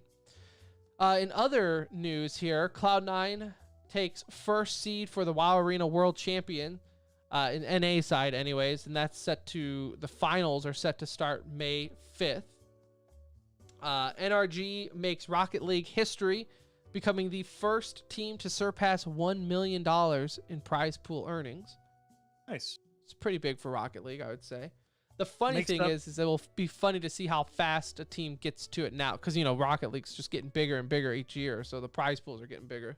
I will say the only thing stunting Rocket League at this point is the fact that they don't have like a global championship this year because of the pandemic is what they cited. So I'm pretty sad to see that, but I'm glad to hear NRG is making money off this anyways. Yeah, it's a little. I feel like, and I've said this a number of times, but since you're here, I'll say it again. Say it up. I feel like Rocket League is one of those esports that should be on a major network on TV at this point. Wasn't like there a documentary on TBS about a Rocket League season at some point? I feel like. I mean, like E-League might have done something, but what has E-League done lately? Like that has fallen off the pedestal harder than anything I've seen before. Like that had so much promise for esports, and they've turned it into now just a normal entertainment thing, gaming entertainment Twitch thing. Like, hey, look, a girl with purple hair. Like, whoa, such a gamer. So that's turned into E-League. No, it's just. But I just feel like, even just like a Tuesday night Rocket League matchup on NBC Sports or like look, I don't need to see like a replay of some European soccer team, No. and not even like EPL. Proper post game for this either. You don't need to have like a whole casting table No. for a Rocket League match. You can Like just have it literally, I just pre-recorded feel or like whatever. it's one of those things that like ESPN or someone could be throwing up there on a Sunday morning or something like that in an off season. Yeah. Just to test the waters. Like, and it's such an easy thing to watch and pick up. Like, you don't have to know. If you've never played Rocket League, you watch it and you're like, oh, okay, ball goes in net. I get it. I get the concept. Even Thorin could follow it. Yeah. So I'm very surprised it hasn't been there yet. Hasn't taken off, I guess. Speaking of, though, taking off, the Olympics have finally decided to embrace esports with their Olympic Virtual Series. International Olympic Committee has finally accepted esports to some extent with their first licensed event for non-physical virtual sports, which kicks off May 13th. So to be clear, this is not like an official Olympic, Tokyo 2021. No. This is like, it's like a lead up. It's like a lead up to it. Yeah. It's like they're dry humping esports. It's not official. Like they're not committing, but they're letting you know they're interested. It's like a light touch on the thigh. Like we'll be there for a second. Okay? I'm interested. Okay. Just let's not rush it. Now I am one in esports where I don't like this. I don't feel like esports needs to be at the Olympics, nor should it, because I do feel like Olympics, for the most part, is about physicality and people like pushing their bodies to the limits to do certain things, and it's just different to me. I don't know. The Olympics is something else, and esports can have their own Olympics, which is totally fine if you want to do like some world competition. But I don't feel why we need in esports the Olympics approval to mean something. Right. And to be clear, this is like esports light. The events are more like biking, rowing, it's not sailing. Like Olympics has already said, like they're never going to do Counter-Strike because of the violence. They're never going to do an FPS. Even League of Legends, they're like, no, it promotes violence. Now, don't get me started on the Olympic Committee trying to push away something that promotes violence when you're doing it in like, you are also one of the most corrupted corporations out there that probably kill people in the background. Just me. But saying those Brazilian games, those were not clean construction. Should we say that, right? No, a lot of dead bodies are buried under Olympic stadiums. Yes. And that's a worst kept secret out there. But yeah, you're right. Like these are not. Again, this is the Olympic Committee throwing a bone at esports. Be like, there's some like you said, like a bicycle game, and then they have like a what's the rowing game? I think I saw. And game is super super loose. These are like simulators, right? Yeah. They take input from somebody on a controller with a rowing machine, and they're literally just doing it on the floor in their living room. Yeah, that's all that's happening. Very very half-assed as it goes. Yeah. If they could do a weightlifting simulator, they probably would. Yeah, so I would not say this is them embracing esports in any means, but here we are. Esports, or Ubisoft, officially partners with AIM Lab So always good to see. AimLab has actually picked up some ground here too. I don't know if you've ever tried it. It is, I mean, it's good in the sense of like if you're wanting to warm up and everything. Me being so old and out of touch though, like I don't play as much. Like like after I warm up, I need to cool down because like my wrist is on fire after AimLab. Phantom Lord wins his court case against Twitch. Don't know. Do you know who Phantom Lord is? He was that streamer who got caught with that weird CS:GO skin. Yeah, so I'm not sure how many people know who Phantom Lord is and if they've caught up or kept up with this. But Phantom Lord used to be a very popular Twitch streamer, especially in the CS:GO world with case openings. Yeah. And skin bets and everything like that. Well, then he was part of that dilemma or the debacle of he owned or partly owned the website he was betting on. And so he wasn't really spending money. Never disclosed it. Right. Yeah. And Twitch then sued him. Whatever. Long story short, though, it finally came back and he actually won the case. Now, he won legally. The guy still has the most punchable face you'll ever see. I think he's the biggest douchebag. And he's a douche. Like, there's no doubt about it. Like, just because you won the case doesn't mean that you weren't lying over the fact that you owned the site you were gambling on. Like, right. I don't know what the court case was necessarily about. Anuj knows because he keeps up with this stuff, but I can tell you that it was over the fact that Twitch never told him why he was banned. Yeah, I think it was more like he had a contract with them. I think it was more so like they tried to ruin his image and stuff, and like used him as the scapegoat and things like that. I don't think it was mainly like, because he was the one suing Twitch, so it wasn't like Twitch was going after him for lying, right? You got all these guys like Syndicate, Josh OG, right? Very popular streamer on Twitch, involved with even brand advertising, all part of these guys who scammed for hundreds of thousands of dollars out of kids and their money from gambling websites. All of them should be guilty and probably serve some jail time. But that's neither here nor there because Phantom Lord at least won his case against Twitch. Now, bit of a moral victory, Kevin, because he was going after for $35 million is what Phantom Lord was seeking. $35 million in damage. Twitch has to pay $20,720.34. Chump change, man. That's like nothing for Twitch. Like, that's like a mosquito bite. They won't even notice it. So now I will say moral victory. I will say this does bring into question the banning of Dr. Disrespect.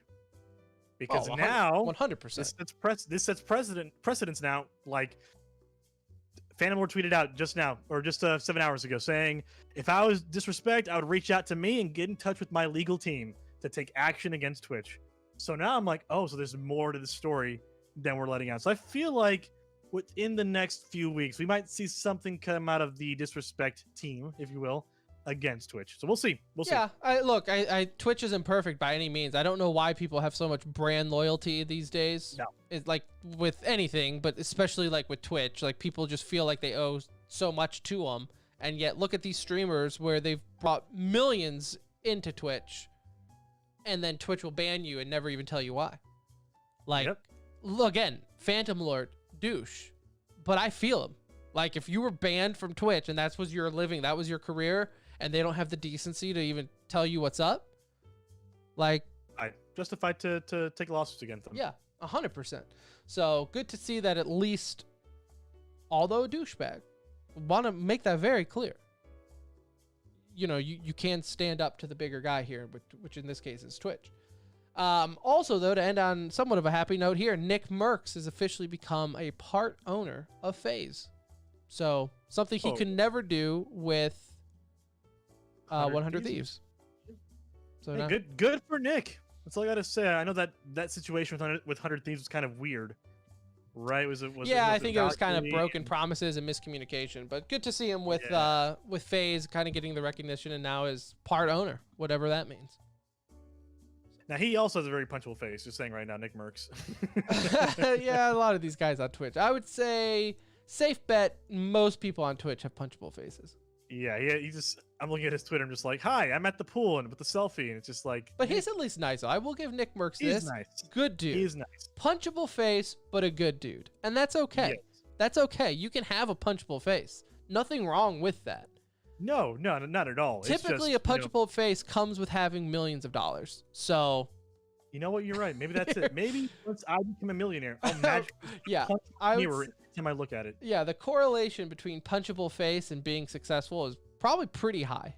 So I guess you're the one winning here. All right, so there you have it.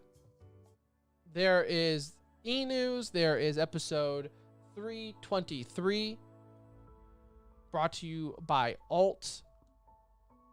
Kevin, thank you for stepping up to the plate and joining me on this episode. Appreciate it. Anytime. We will have to have you on again to talk some MSI here in a couple of weeks when things kind of really ramp up there. Again, if you want to follow Kevin at Corea24, he posts daily esports content for Esports Network. Check them out. We'll also, now we have to do it. TCR versus Esports Network. I'll talk about it. We'll see. I have to get our guys versus your guys for fun. Maybe get some casters involved or something like that. Let's do it. Throw in charity. Companies love that. Just say it's for charity. But we will be back on Wednesday. Anuj will be back. He will be fully recovered from his vacation. We'll talk device, Astralis, NIP, what happened there. We'll go over all that, the reaction and everything as well. And whatever else happens in the world of esports. We'll always keep up with it. We'll just listen to Kevin's daily shows, copy exactly what he says, and not give him any credit. So until then, though, for Kevin, I'm Tim. We'll see you next time.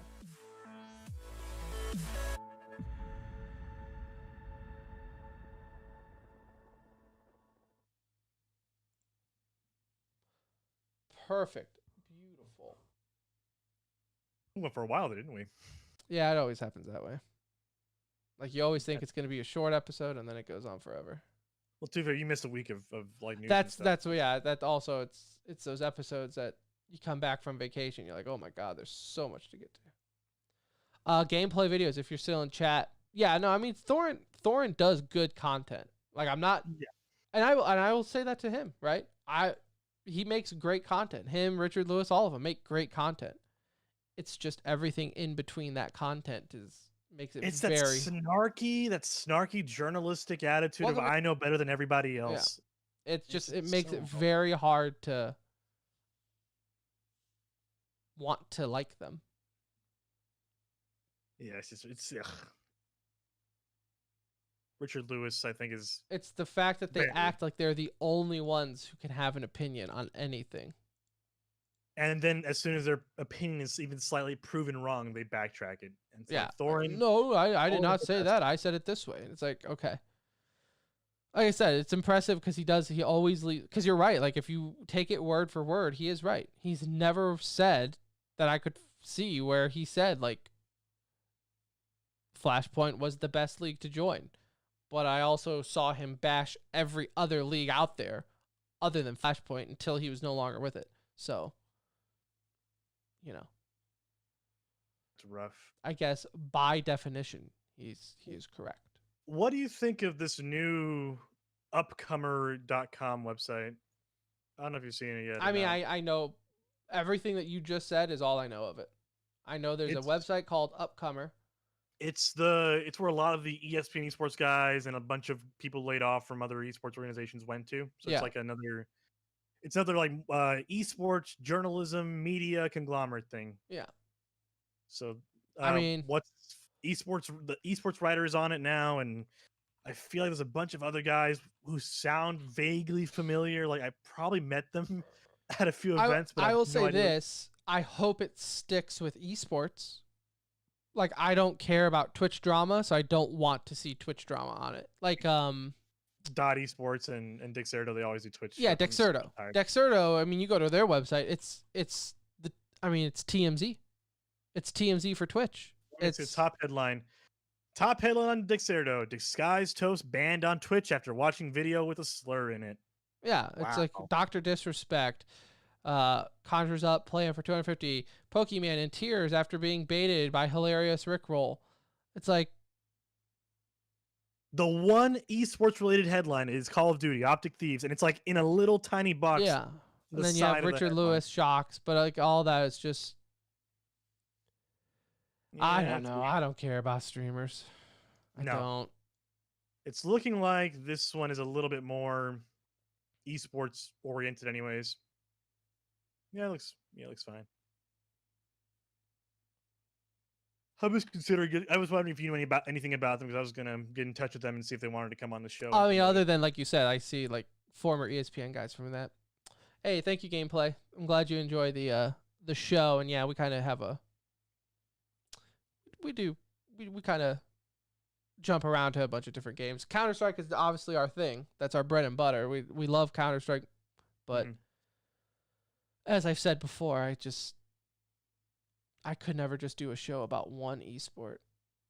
And I mean, that's the issue, right? You either do a few esports that you know really well, or you do them all that you don't know as well. So Right. it's like I it's don't like that hide behind the classic fact that I don't know League of Legends, so right.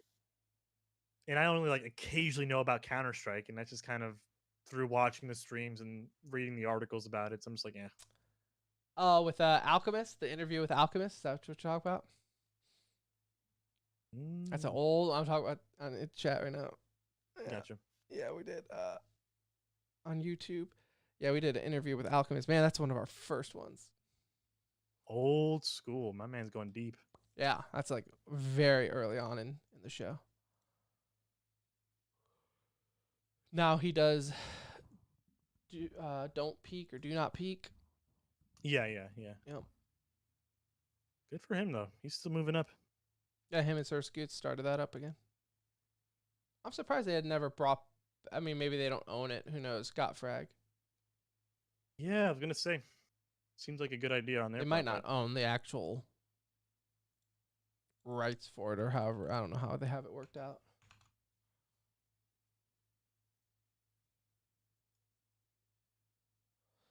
Okay. All right. I am going to get to editing this. Thanks for stopping by and chat, Gameplay. Good to see you. Hopefully we'll see you again. Like I said, on Wednesday, Anuj will be back, and I mean, it's going to be like heavy Counter-Strike because he's going to talk Device, and then you guys are probably gonna dig into a little bit of Hook at the end of it. Yeah, I'm Depending sure on how the he'll press at least get his conference thoughts tomorrow. out, right? Because he's going on even longer without the show. So talk Mhm. about that. But especially because it's kind of a downtime right now for Counter-Strike. Anyways, you have Flashpoint starting up May 10th, but who gives a shit about Flashpoint?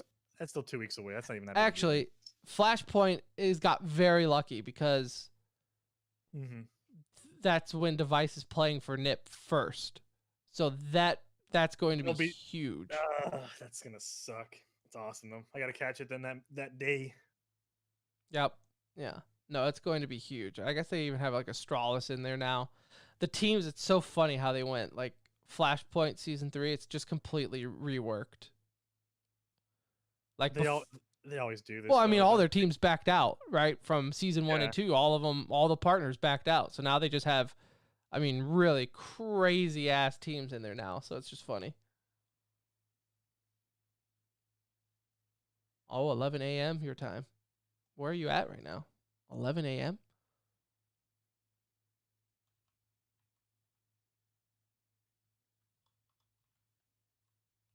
It's got to be in like India. Oh, yeah. Malaysia. There you go. Yeah, man. I mean, I think that's somewhere over there, right? Speaking of Malaysia, my wife absolutely loves Crazy Rich Asians. I don't know what it is. She puts that movie on repeat, and I'm just like, this is just a rich people movie. It's okay. I mean, it's a chick flick. It's a rich people. It's more. It's literally a movie about rich people. Yeah, no. And their We problems. watched it too, and we were like, this is a chick flick for sure. I mean, it's entertaining. Don't get me wrong, but like, this is just a rich people chick flick. Cool, man. How are the kids doing, man? Good. All right, I'm gonna kill the stream here though, just so I can get to editing this and have it up. But No, you have fun in Malaysia gameplay. Thank you for always watching the replay. And if you ever want to jump in Discord, update on Ashley. I just blocked her. Oh, what happened? I mean, nothing. I just stopped. What, did she really go back and forth with you though? Yeah. That's so nutty. These scammers are just getting so I creative. mean, it's like, why? Like, I don't think you need me to talk to Discord for you. But all right,